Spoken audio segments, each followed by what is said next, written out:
suction line's nice and cold, very cold, starting to sweat. That's warm. But yeah, that was this 1985 Comfortmaker starting up right after this one kicked off. And you heard the reversing valve whoosh on this one. So there's a wasp trying to attack me. Damn it. But yeah, data sheet is fading. It is a 1.5 ton from 1985 because that's this complex was built with. All 1.5 tons from 85. One of them had a legible data sheet. One. Oh yeah. It's thought I'd get a video of this one starting up because I've gotten this one starting up before, but with this one starting up in the video too, but you really couldn't hear this one that well in that video, so yeah. Also, for those wondering, yeah, this one is still out of service.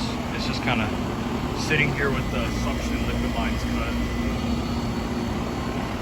Those two are recycling. That one never runs. But yeah, that's all for this one. Thanks for watching.